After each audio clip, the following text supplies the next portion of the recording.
There's a kind of goodbye that doesn't make a sound. Not the loud ones. Not the airport tears. Not the crumbling voices on phone calls.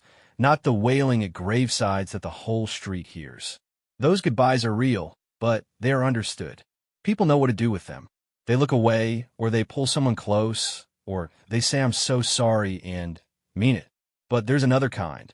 The kind where two people stand in front of the entire world.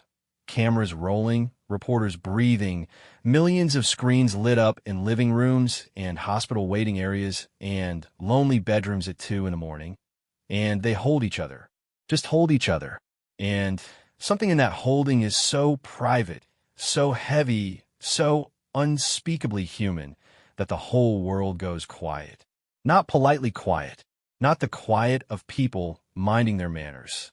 The quiet of people who suddenly remember something they lost, or something they're afraid of losing, or something they never said to someone who is now gone. That is what happened when William held Kate. And the world, for one strange and honest moment, forgot to perform its usual indifference. This is that story. The morning did not announce itself as anything special. That is the thing about days that change everything. They arrive looking exactly like ordinary ones. The same gray English sky pressing down over Windsor.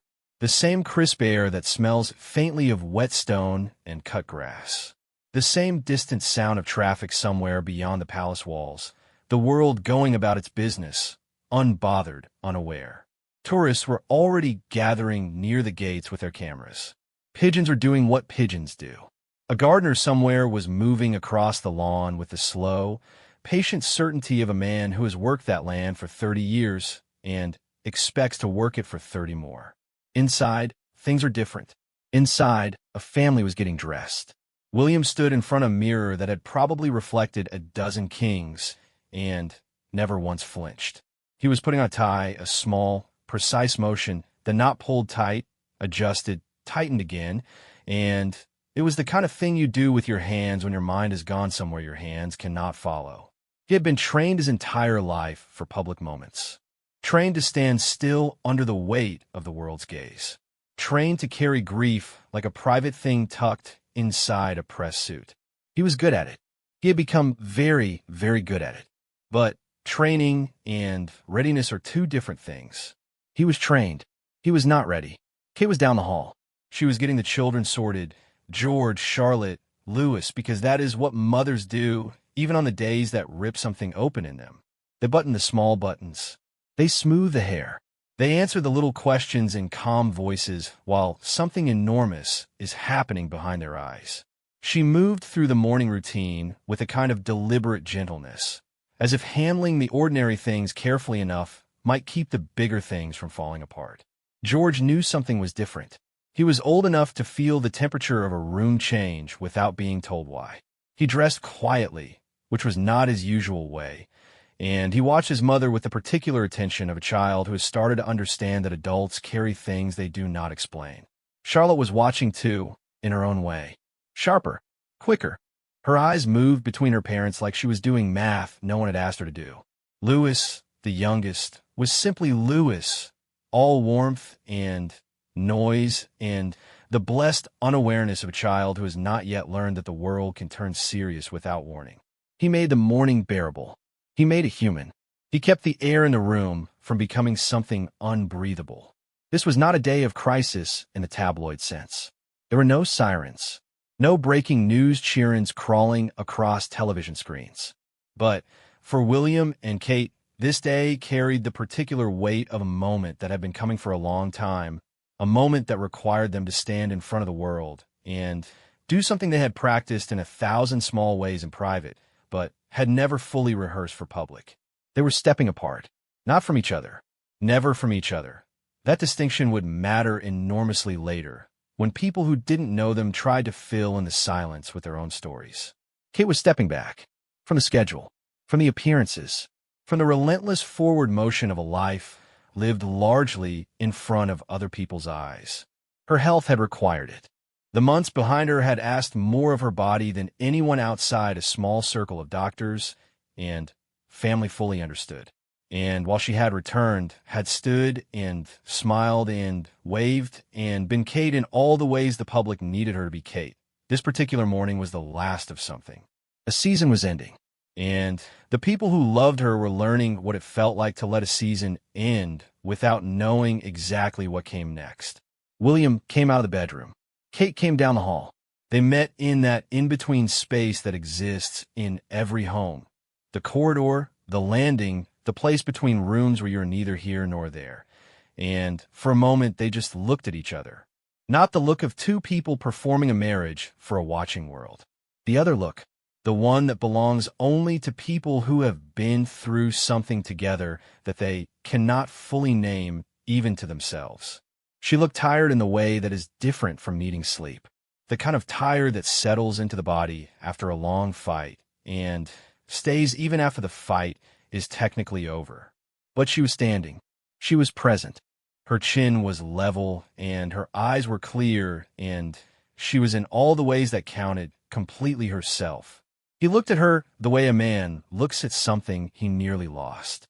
There is no other way to describe it. Not with more words. Not with better ones. He looked at her the way a man looks at something he nearly lost, and then he crossed the corridor and he put his arms around her. It was not a performance hug. It was not the choreographed embrace of two people who know cameras are somewhere nearby. It was the full kind, the kind where a person tucks their face against the other person's neck and both of them go still, and the stillness says everything that the previous 8 months of careful public statements had not. The children were watching. George had gone very quiet. Charlotte had stopped fidgeting. Even Louis, sweet, chaotic Louis, had gone still in the particular way that children go still when they understand without words that something important is happening in front of them. No one said anything. The house breathed around them. Outside, the world was waiting. The motorcades and the officials and the cameras and the schedules and the endless grinding machinery of royal duty that does not pause for human beings no matter what human beings needed to do. All of that was waiting. It would keep waiting for these few minutes, because some things cannot be hurried. Kate's hand came up and pressed flat against William's back. Not patting, not the social tap that says okay. That's enough. Pressing. The way you press your hand against something solid when the ground under your own feet feels uncertain. He held her tighter. This is the moment that the world would eventually see, in photographs, in clips, in the still images that would circulate through social media in the days that followed. But what the photographs could not carry was the duration. How long they stood there. How neither of them pulled away first. How the seconds stretched out and no one in that house moved to interrupt them. People who saw the images later would describe the feeling of looking at them in strange ways. Not the words they usually use for celebrity photographs. Not cute or sweet or the detached appreciation of watching attractive people do attractive things. They used words like recognizing something, like remembering something, like being pulled without warning into their own lives. A woman in Leeds wrote on a forum that she had been scrolling through her phone on her lunch break, half present, eating a sandwich she wasn't tasting, and she had seen the image and stopped. Just stopped. And sat there for a moment thinking about her own husband, who was upstairs recovering from surgery, and how she hadn't really looked at him. Looked at him the way you look at someone you nearly lost in 3 weeks because she was too busy managing the logistics of his recovery to stop and feel what it actually meant that he was still there. She went home that night and held him. She told the forum this, and then apologized for sharing something so personal on a thread about a royal photograph. No one thought she should apologize. There were hundreds more. This is the thing that the image did. Not the polished official photographs, not the curated Instagram posts, but this one real moment of one real person holding another real person. It did what great art is supposed to do and rarely manages to. It reached through the screen and touched something private in people who had never met William or Kate, would never meet them, had no particular investment in the monarchy or its continuations, and it reminded them of their own hands, their own arms, the particular weight of another person's body against theirs in a moment of fear or gratitude or love that doesn't have a clean name. That is an extraordinary thing for a photograph to do. That is an extraordinary thing for a moment to do. Back in the house, the children eventually moved. Louis made a sound. Someone, a member of staff, probably, moving through the house with the practiced invisibility of people who have spent their lives in service, appeared at the end of the corridor. The day was waiting. William pulled back first. Not a way back. The distinction, again, matters. He looked at her face. She looked at his. Something passed between them that was not a sentence and did not need to be. She straightened. Not stiffening, straightening. The way a person straightens when they are choosing to carry something rather than being crushed by it. Her shoulders settled. Her expression changed just slightly. The private face folding back, the public one coming forward, not like a mask, but like armor, and there's a difference even if people on the outside can't always tell. He offered her his arm. She took it. They walked toward the waiting day together, and George fell in a step beside his father, and Charlotte took her mother's free hand, and Louis was scooped up and carried because Louis is always being scooped up, and carried because Louis demands to be scooped up and carried, and they have all quietly agreed that this is simply a fact of life. The door opened. The world rushed in. And the moment, that corridor moment, that private and total and completely unperformed moment was over. Except it wasn't, because someone had been in the right place, or the wrong place, or the only place, and the image had been captured. Not the hug itself, necessarily, but something adjacent to it, something that carried the ghost of it. And in the days that followed, as it moved through the world, millions of people would look at it and go quiet. Not politely quiet. The other kind. The kind that means something was touched that didn't know it still needed touching. The kind that means, without anyone saying so, that William and Kate had done something that all the carefully worded statements and all the scheduled appearances and all the managed revelations of the previous year had never quite managed to do. They had been seen, not as prince and princess, not as the future king and his wife, not as symbols of continuity or stability or the enduring relevance of a centuries-old institution. As two people in a corridor, one of them holding the other, both of them frightened, both of them brave, both of them so clearly, so humanly, so recognizably in love that the world forgot for a moment to be cynical about it. That is where this story begins. Not at a palace gate, not a podium, not in a press release, in a corridor, in the in-between, in the holding. And what came next, what happened to them, to their family, to the millions of strangers who would carry this moment home inside themselves, is a story of what it means when two people's private grief becomes, without their permission and without their full understanding, a kind of public grace. The image traveled the way only certain images travel, not the ones that are engineered to go viral. The perfectly lit, professionally staged, strategically released images that publicists spend weeks preparing and then release into the world like something released from a bow. Those images perform their moment and then disappear, swallowed by the next cycle, the next story, the next thing demanding everyone's attention. This was different. This moved the way a rumor moves, the way a song moves, person to person, screen to screen, carried not by algorithms alone, but by the older and stranger engine of human beings who feel something and cannot help reaching sideways to hand it to someone else. Asterisk, look at this. Just look. Asterisk, no caption needed. No context required. Something in the image made its own argument, and the argument landed differently in different people, and yet it landed. By the time the British morning had turned to afternoon, it had crossed time zones. Australia woke up to it. The United States found it waiting on phones picked up between meetings and school pickups and the small ordinary interruptions of ordinary days. India, Japan, Brazil, places where the House of Windsor means nothing in terms of personal allegiance, places where the monarchy is a distant foreign thing remembered vaguely from history classes. People in those places stopped scrolling. This is worth pausing on, because the assumption, the comfortable and reasonable assumption that most people carried, was that the world's interest in William and Kate was fundamentally about spectacle, about the glittering surfaces, the weddings and the babies and the gowns and the drama and the particular pleasure of watching beautiful people navigate beautiful problems in beautiful rooms. A kind of elevated soap opera for people who wanted their escapism to come with good tailoring. And there's always some truth in that. It would be dishonest to pretend there wasn't. But the image that moved through the world that day was not a surface thing. It did not glitter. It did not invite anyone to feel envious or dazzled or smugly superior about their own more democratic arrangements.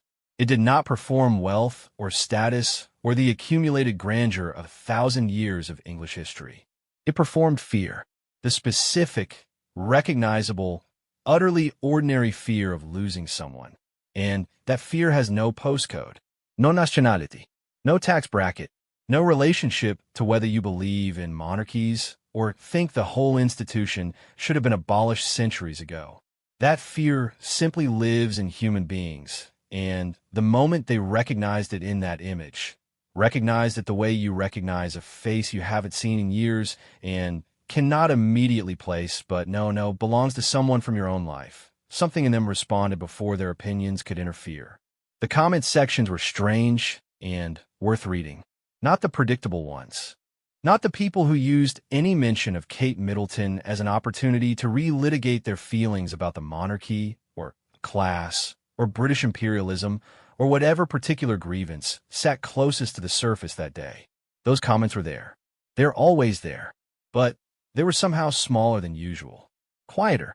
The thing that usually happens on the internet, the immediate sorting into camps, the performance of having the correct opinion, the weaponizing of public figures as proxies for private arguments, was muted.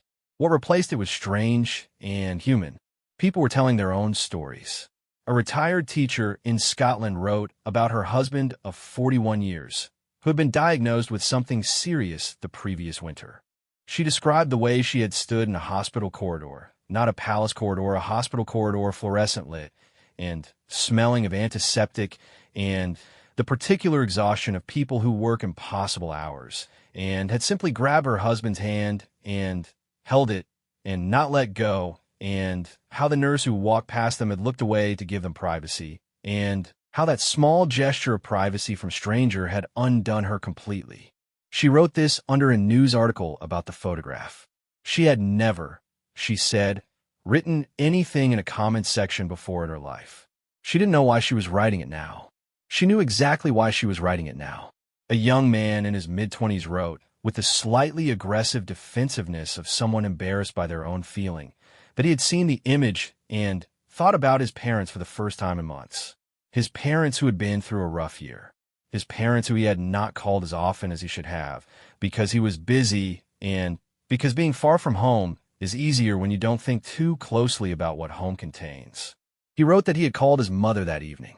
He did not describe the call. He didn't need to. A woman who had been widowed 2 years prior wrote 3 sentences. She said the image made her think of the last time her husband had held her like that. She said she was glad someone had a photograph of that kind of holding, even if it wasn't her. She said she hoped Kate knew she was loved. 3 sentences, 70,000 likes. The internet, for all its reputation as a machine for manufacturing outrage and harvesting attention, occasionally does something else entirely.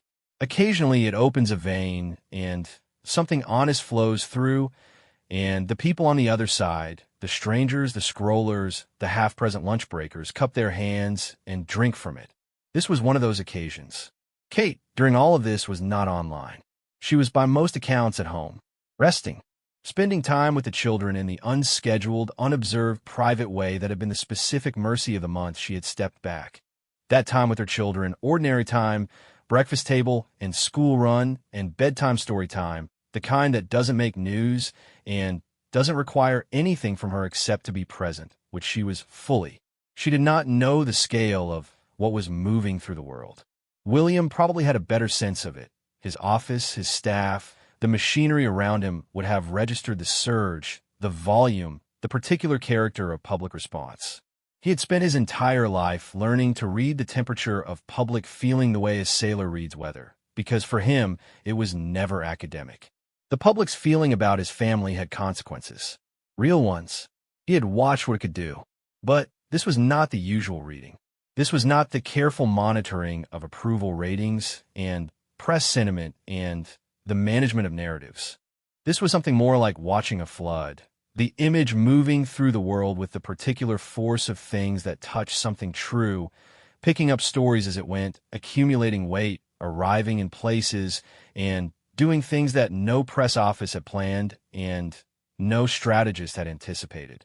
People were being moved by it, not performed emotion, not the theatrical weeping that celebrities sometimes generate and then evaporate. Real movement, the kind that makes people pick up phones and call their mothers and write 3 sentences under a news article that they would never normally comment on, and sit quietly for a moment in the middle of a busy day, remembering something or someone they had almost forgotten to miss. The television coverage was interesting to watch if you paid attention to what was not being said. Anchors who were accustomed to explaining things, to contextualizing and analyzing and placing events in their proper historical and political framework, found themselves in front of the image with slightly less to say than usual. The usual apparatus of expert commentary struggled to get purchase on it. You could pull in a royal biographer and ask them to explain the political significance of the moment, and they would, because that is what royal biographers do, and they would not be wrong. But the explanation would slide off the thing itself like water off stone. The thing itself did not require explanation. It required witnessing, and the world was witnessing it. In the hospitals, this detail came from nurses, from patients, from people who work in those buildings and see the full unedited range of what human beings go through. The image had arrived in strange and specific ways. A nurse described showing it to a patient who had been lying in a bed for 3 weeks, waiting for news about his own prognosis. A man in his 60s who had been stoic and uncomplaining and had not cried once, who looked at the image for a moment and then turned his face to the window. He did not cry then, either, but something in his expression changed. Something eased. She didn't ask him what he was thinking about. She didn't need to. There's a conversation that human beings carry on beneath the surface of the one they're actually having. The conversation made of glances and silences and the particular way a person holds their body when they're trying to hold something else together. This image had entered that conversation in hospital rooms and living rooms and bedrooms and the small quiet spaces where people are most themselves, and it had said something in that language. Not in words, not in the language of press releases and official statements, but in the older language of 2 bodies in contact, of arms that hold, because holding is all there is. That is what moved. Not the title, not the lineage, not the carefully curated image of a modern royal family navigating a complex world with appropriate gravitas. Not any of the things that the institution produces deliberately and at great expense. The accident, the moment that no one staged and no one planned and no one knew was being captured until after it was already captured. The moment of 2 people just being people, frightened and grateful and holding on. Back in London, in offices and bedrooms and on public transport, people were texting each other the image with no words. Just the image. And the person receiving it would look at it and understand why it had been sent, and they would sit with it for a moment, and then they would maybe text back a single word or an emoji or nothing at all, and the thing would have passed between them anyway. This is how some of the most important communications travel. Without language. Through the shorthand of a shared recognition of something that doesn't have words yet and maybe never will. One journalist, writing late that night, tried to explain what she thought was happening. She wrote, and this was the most honest piece of writing that the moment generated, that what the image did was remind people of their own vulnerability in a way that wasn't threatening. That usually, when we are reminded of vulnerability, illness, loss, the precariousness of the people we love, we flinch away from it. We change the channel. We scroll past. We are busy. We are managing. We do not have time to sit with the fact that everything good is temporary and everyone we love is mortal, and the corridor between here and not here is shorter than we like to think. But the image gave permission. by showing two people who are, in every practical sense, more protected than most human beings on Earth, more resourced, more insulated, more surrounded by care and security and the elaborate machinery of institutional support. Choosing, in spite of all of that, to simply hold each other, it gave permission for everyone watching to acknowledge what they also knew. That none of the protection is the point. That the protection cannot touch the real thing. That the real thing is always the corridor, the holding, the two people in the in-between space, and what they mean to each other, and the particular terror of a world in which that meaning can be interrupted. The day moved toward evening. The image kept moving, and somewhere in a house in England, Kate sat with her children while the light went out of the sky, and the world that was thinking so intensely about her was invisible to her, and she was simply a mother at the end of a long day in a house that smelled like dinner being made, and small shoes left in the wrong places, and the specific warm disorder of a life being lived. William came home. He walked in, and the children descended, as children do, all noise and need, and the total unsentimental claim that small people make on the adults who belong to them. And he answered all of it, the questions and the requests and the small outrages of the day, with the practiced ease of a father who has learned that coming home means surrendering the day's weight at the door and picking up theirs instead. Later, after the children were in bed, they would have sat somewhere, together, quiet, the day settling around them, and the world would have still been out there, carrying its piece of them, turning it over, finding itself in it.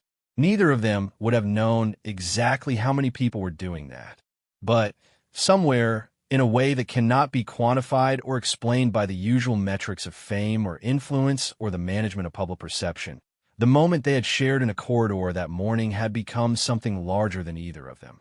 It had become a question that millions of people were asking themselves, quietly, in the dark. When did I last hold the person I love like that? Asterisk, when did I last let them hold me? Asterisk, what am I waiting for? Asterisk, some moments arrive in the world and do their work quietly without announcement and are gone. Some stay.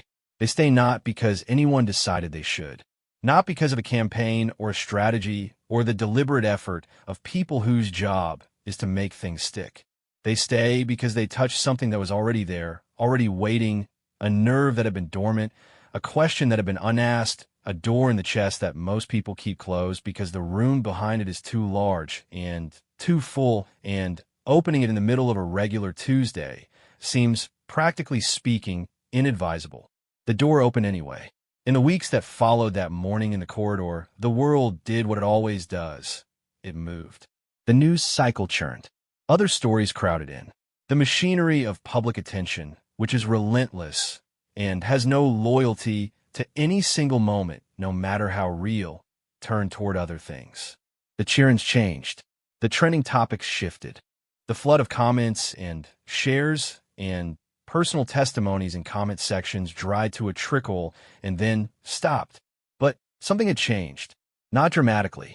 Not in any way that would appear in a headline or register in a poll. Not the kind of change that makes news.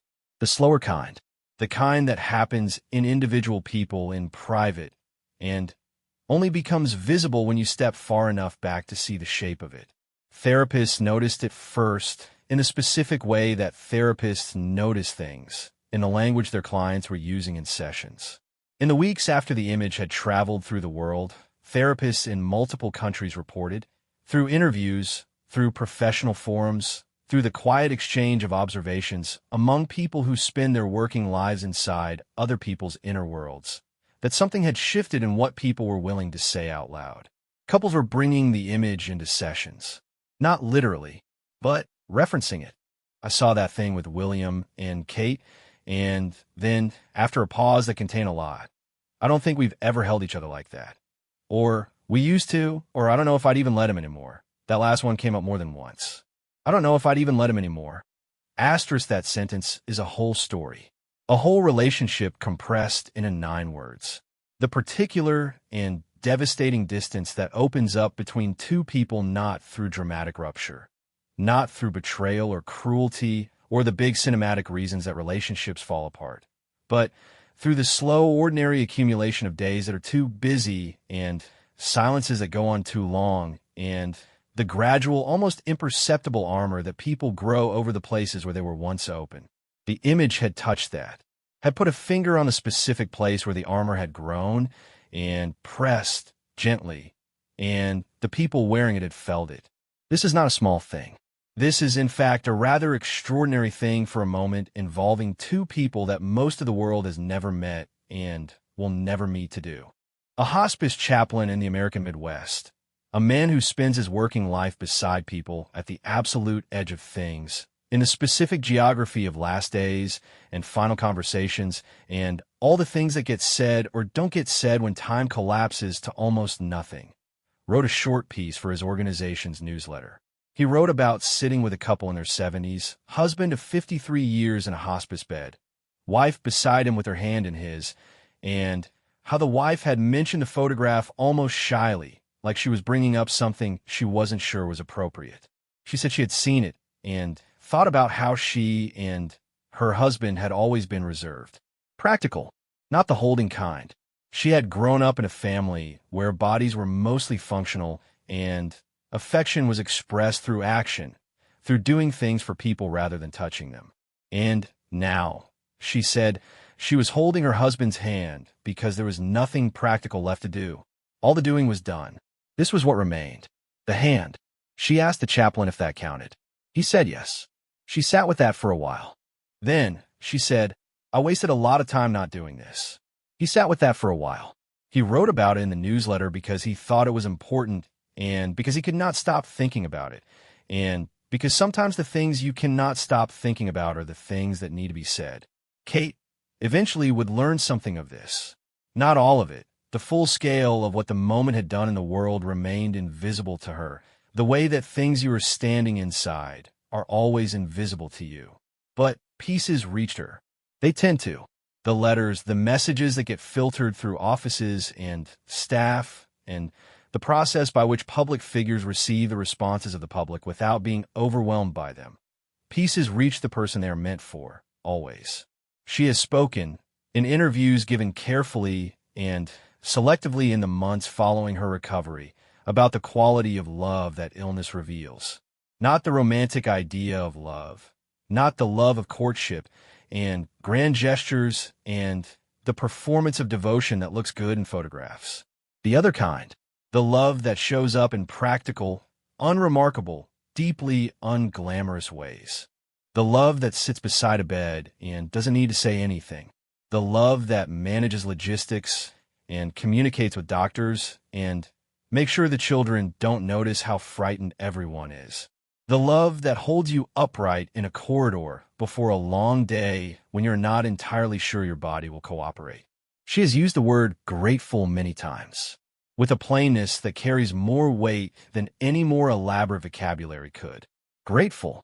That word from a woman who could have used any word, who has been educated in every register of language, who could have reached for something more impressive. She reached for grateful, and the plainness of it is the point, because gratitude at that depth is not a polite feeling. It is not the gratitude of a thank you note or an award speech. It is the gratitude that comes from the specific place where a person understands what they could have lost and did not, and has to live inside that understanding every day, which is both a gift and a particular kind of ache. William has spoken less. He tends to speak less. His mode is presence rather than articulation. He shows rather than explains, acts rather than narrates. And the people around him who know him well tend to describe his love as something that exists in what he does rather than what he says. He drives a school run. He shows up.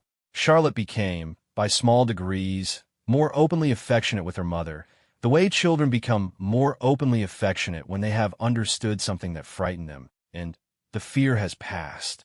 Lewis remained magnificently, blessedly Lewis. The family entered a different kind of time. Not easier. The pressure on them from outside did not ease, had no mechanism for easing the institution and the public and the press and all the competing claims on their attention and their time and their symbolic availability as a family continued exactly as before. That never stops. That is the specific and unusual bargain of the life they live, and they know it. and they have made their peace with it in the way that people make their peace with the irreducible terms of their existence. But there was something different in the way they moved through it, something that had shifted quietly in that corridor, in that holding, in the moment that the world had seen and recognized and carried home inside itself. They were moving through it together in a way that was visible even through the management and the protocol and the careful professional distance that public life requires. Not performing togetherness. The performance is always detectable, always slightly hollow, always recognizable to anyone who has spent time watching people perform versions of their own lives. Something real, something that had been tested and had held. The moment that the world remembered, that became the image that traveled and the thing that touched people, and the door that opened in millions of private chests was not actually about royalty, was never about royalty, was not about the House of Windsor or the future of the monarchy or the political symbolism of an heir to the throne demonstrating certain approved forms of modern masculinity. It was about a man holding a woman who had been frightened. It was about the specific and ancient and entirely common thing of a person holding another person and saying without words, asterisk, I have you. Whatever comes next, I have you. Asterisk, that thing is not rare in the world. It happens in corridors everywhere, every day. Hospital corridors and apartment hallways and the narrow entryways of small houses where people stand before going out into days that ask too much of them. It is one of the most ordinary things that human beings do, but it is rarely seen. Not because it doesn't happen, because it happens in private, because the world is not usually permitted inside the corridor. The corridor is the space between the private and the public self, and most people guard it with everything they have, and rightly so. William and Kate could not always guard it. The nature of their lives meant that sometimes the corridor was not entirely theirs. And on one particular morning, in one particular moment, the thing that happened in their corridor was carried out into the world, and the world found, to its own apparent surprise, that it had needed to see it, needed to be reminded. That love is not a performance, that it is not elegant or photogenic or easily summarized, that it lives in the holding, in the corridor. In the moment before the door opens and the day begins and the world rushes in with all its demands and its schedules and its endless insistence on forward motion, that two people can be surrounded by every resource imaginable, wealth and status and the elaborate care of institutions that have existed for centuries, and still be, in the essential and irreducible sense, just two people. One of them frightened, one of them holding on.